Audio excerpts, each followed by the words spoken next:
Dans cette séquence, on va parler de génétique humaine. Dans la génétique humaine, on vous propose des différents types de documents pour essayer de déterminer le mode de transmission de maladies héréditaires chez l'espèce humaine, c'est-à-dire des maladies transmises de génération à génération. Parmi les documents qu'on vous propose en génétique humaine, il y a l'arbre généalogique, dans cet arbre où on représente les différents membres de la famille par des symboles conventionnels, donc à savoir des carrés pour désigner les hommes, des cercles pour désigner les femmes, une couleur blanche pour désigner un phénotype sain et une couleur noire ou bien grise ou bien hachurée, parfois même pointillée, ça dépend des documents, pour désigner une personne malade. Donc, on exploite ce type de document pour déterminer le mode de transmission d'une maladie héréditaire. On parle ici des maladies géniques. Les maladies chromosomiques sont plutôt détectées par l'analyse des karyotypes. Donc, qu'est-ce que ça veut dire le mode de transmission d'une maladie génique? Il y a deux parties dans ce mode de transmission.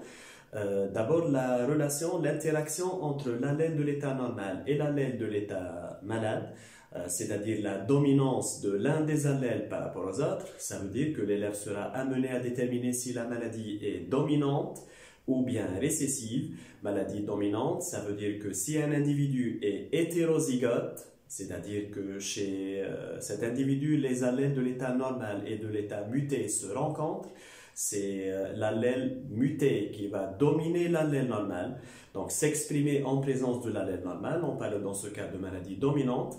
Et à l'inverse, si une personne est saine, alors qu'elle possède les deux types d'allèles en même temps, l'allèle normal et l'allèle muté, on va considérer dans ce cas que la maladie est récessive, c'est-à-dire que l'allèle de l'état sain s'exprime en présence de l'allèle muté, c'est-à-dire que l'allèle normal cache l'allèle muté.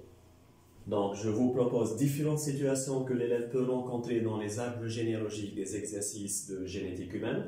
Je vais commencer par ce premier cas, c'est le cas le plus simple. Qu'est-ce qu'on constate donc dans cette situation? Que les deux parents, père et mère, sont phénotypiquement sains, c'est-à-dire qu'ils sont apparemment en bonne santé, alors que parmi leurs enfants, il y a une fille qui est malade. Donc, comment explique-t-on cette situation? On va dire que la fille malade possède un allèle muté, au moins un allèle muté, qu'elle a hérité de l'un de ses parents. Peut-être qu'elle possède deux allèles mutés, qu'elle va hériter de chacun des deux parents. Ça ne va pas changer le raisonnement. Donc, c'est une fille malade qui possède l'allèle muté, donc elle possède forcément l'allèle de la maladie puisqu'elle est malade. Cet allèle muté est hérité de l'un des parents. Donc, si on observe l'état des parents et qu'on le coïncide, ou bien qu'on le confronte avec le raisonnement qu'on vient de faire, ça revient à dire que l'un des parents, au moins, est phénotypiquement sain alors qu'il a transmis un allèle muté à sa fille malade. Donc, ce parent plutôt phénotypiquement sain possède l'allèle muté à l'état caché. Je répète donc, la fille est malade, elle possède forcément l'allèle de la maladie, c'est l'allèle muté. Cet allèle a été hérité de l'un de ses parents.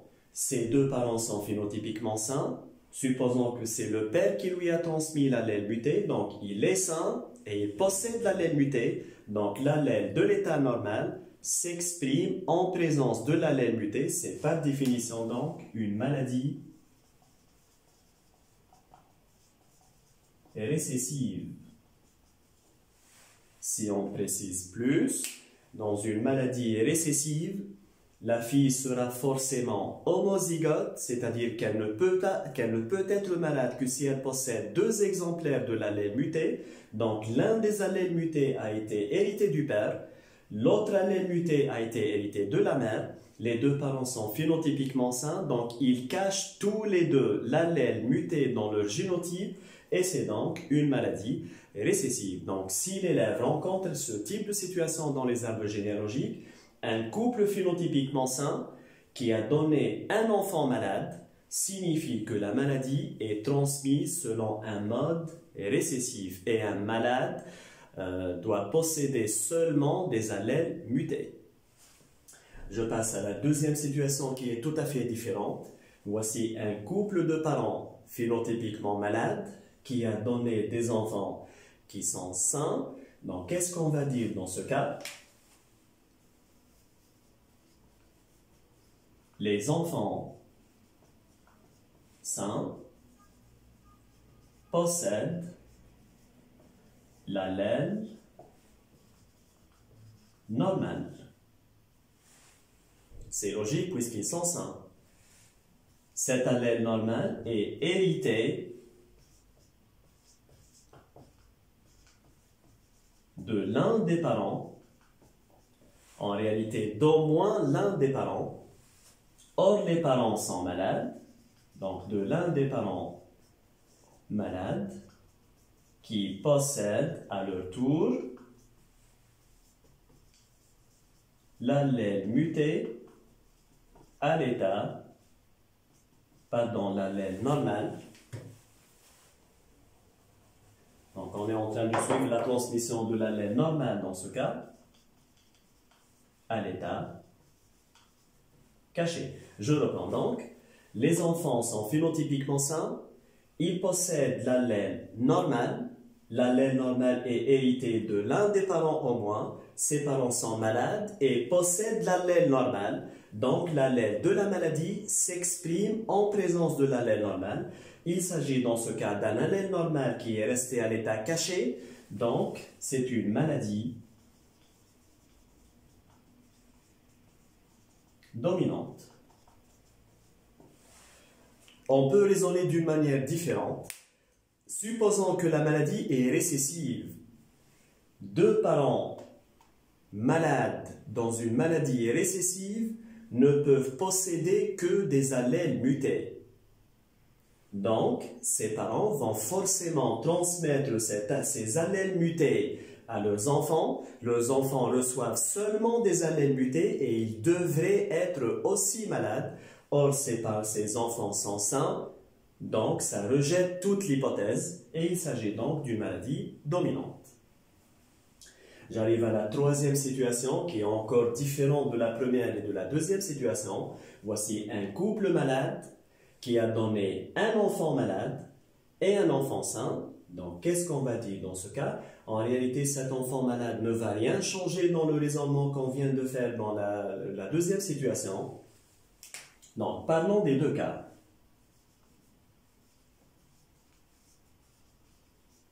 L'enfant sain, donc dans ce cas, la fille,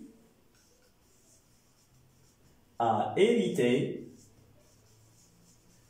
l'allèle normal de l'un de ses parents. Or, ces deux parents sont malades, donc la maladie est dominante. En ce qui concerne l'enfant malade,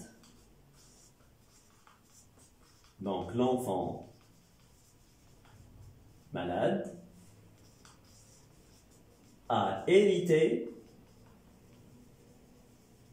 un allèle muté, peut-être deux allèles mutés, mais ça ne va pas changer le raisonnement, de l'un de ses parents qui sont tous les deux malades, donc qui possèdent naturellement cet allèle muté. Donc pour l'élève, lorsque vous rencontrez la situation où les deux parents sont malades, et qu'il y a au moins un enfant malade, même si tous les autres enfants sont sains, ou vous en rencontrez plutôt un enfant sain avec des enfants malades, Donc cette maladie ne peut être que dominante parce que la seule explication, c'est que l'enfant sain a hérité un allèle normal de ses parents malades. Donc cet allèle normal est caché chez les parents. J'arrive à la dernière situation. Donc c'est encore une situation différente des trois autres. Dans cette situation, l'un des parents est sain, l'autre est malade. Chez les enfants, il y a les deux phénotypes. Donc qu'est-ce qu'on va dire dans ce cas?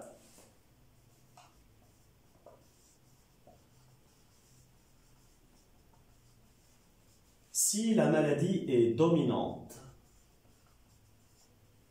on va partir de cette supposition. L'enfant sain, donc cette fille saine, a hérité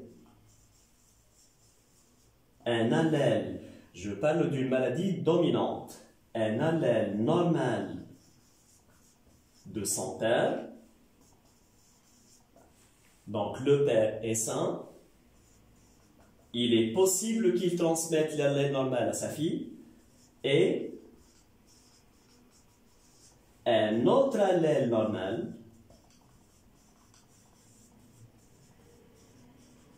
de sa mère. Donc pourquoi j'ai dit un autre allèle normal? Parce que si la maladie est dominante, une fille saine ne peut pas posséder l'allèle muté, sinon elle serait malade. Donc une fille saine, dans le cadre d'une maladie dominante, ne peut posséder que deux allèles normaux, l'un hérité du père, donc qui est normal, sain, l'autre hérité de la mère. Donc je vais parler maintenant de la mère. La mère est malade phénotypiquement, mais elle peut très bien être hétérozygote.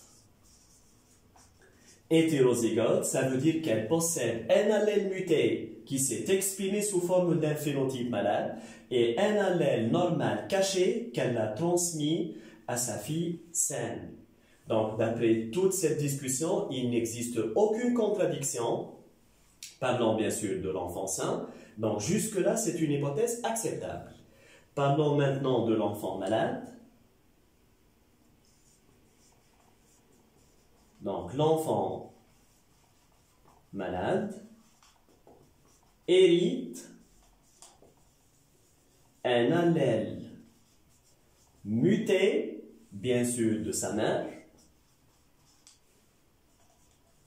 Pourquoi j'ai dit bien sûr, l'allèle muté ne peut pas provenir du père, sinon le père serait aussi malade puisque la maladie est dominante. Et qu'est-ce qu'il a hérité d'autre? Un allèle normal de son père sain.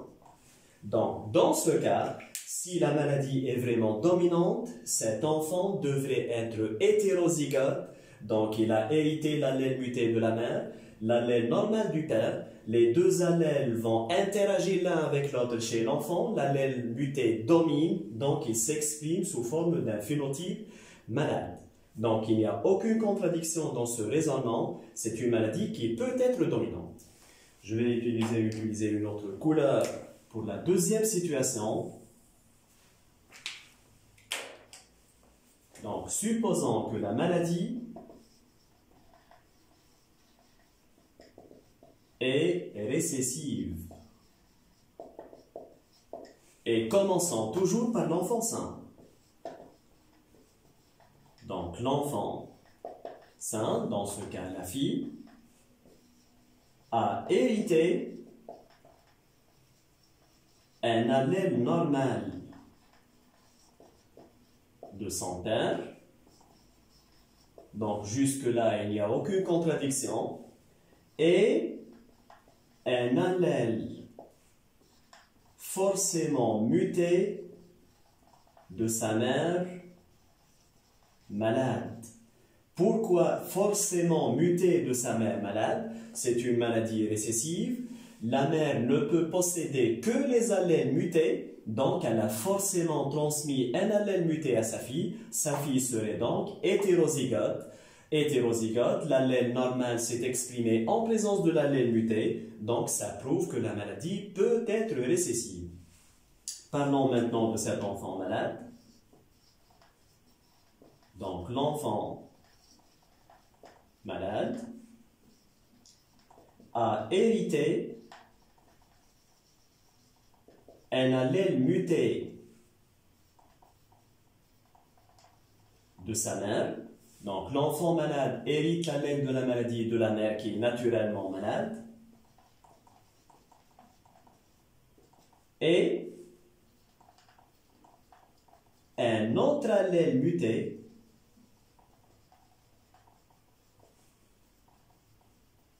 de son père.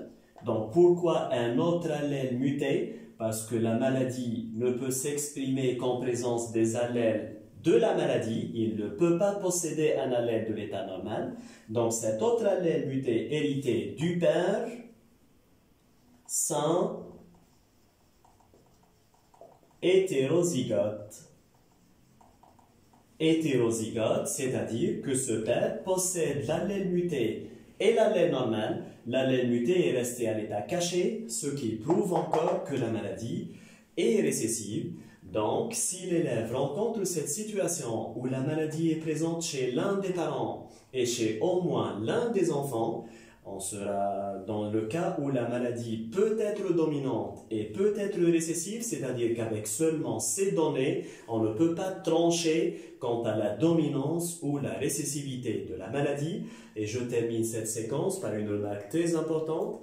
J'ai parlé de la dominance et de la récessivité de l'allèle de l'état muté et de l'allèle normal, indépendamment de leur localisation chromosomique, c'est-à-dire sans dire si le gène est autosomique, situé sur la portion spécifique du chromosome sexuel X ou bien sur la portion spécifique du chromosome sexuel Y. Donc j'ai parlé seulement dans cette séquence de la partie relative à l'interaction entre les allèles normales et mutés, sans parler de la localisation du gène qui va faire qui sera donc le sujet de la séquence suivante. Donc, pour récapituler, la situation la plus simple, c'est deux parents sains possédant un enfant malade, la maladie est récessive, deux parents malades qui ont donné des enfants tous sains, la maladie est forcément dominante, deux parents malades avec des enfants malades et des enfants sains, ça ne change pas la situation, la maladie est dominante, mais si vous rencontrez un parent sain et l'autre malade, des enfants sains et des enfants malades, là, les deux situations sont possibles, la maladie peut être dominante ou récessive.